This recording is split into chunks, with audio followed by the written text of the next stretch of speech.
Assalamu alaikum wa rahmatullahi wa barakatuh, dear brothers and sisters. Welcome back to People of Quran, where every night I share with you a story about how one of our pious predecessors interacted with an ayah from the Quran. So a few episodes ago we mentioned Imam Ahmad ibn Hanbal radiyallahu ta'ala anhu wa rahimahullah, and the way that he dealt with a man that was interrupting his halaqah and that was cursing him and that was trying to get him to respond in like manner. And we saw how Imam Ahmad rahimahullah took the high road. Now look, that's just a man that's walking into your halaqah and insulting you. But let's not forget that Imam Ahmad rahimahullah was tortured for a great portion of his adult life, and tortured in ways that many of us have never even heard of, right? He was, subhanAllah, all of the skin was taken off of his back from the amount of floggings that he went through. They attempted to kill him in many different ways.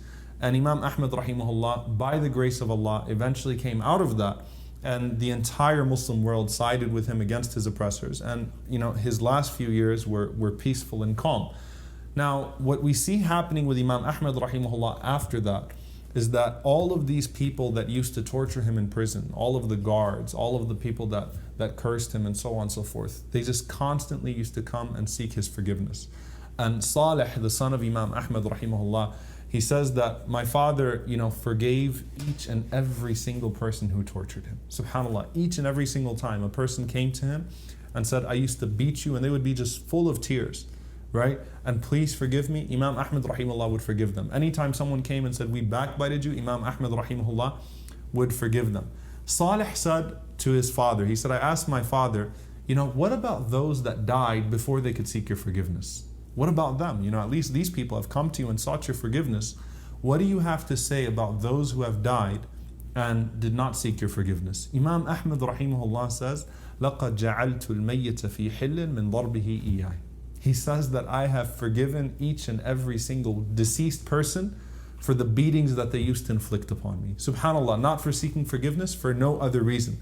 So Salih said, I understand when people come to you and seek forgiveness from you, then you should forgive.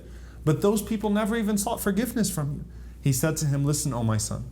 He said, Allah subhanahu wa ta'ala said, and this is the surah, or this is the ayah we're in today, Surah Al-Shura, verse 40. فَمَنْ عَفَى وَأَصْلَحَ فَأَجْرُهُ عَلَى اللَّهِ.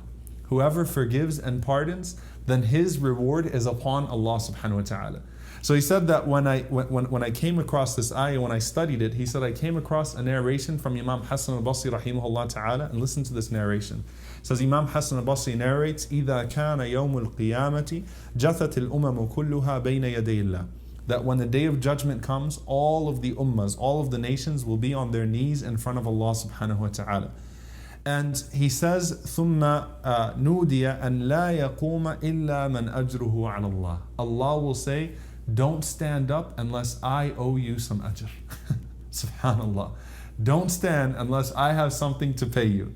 فَلَا يَقُومُ إِلَّا مَنْ عَفَى فِي الدُّنْيَا. And no one will stand except for those that used to forgive and pardon in this world. So they would stand up, and Allah subhanahu wa ta'ala would give them that special reward that He promised them.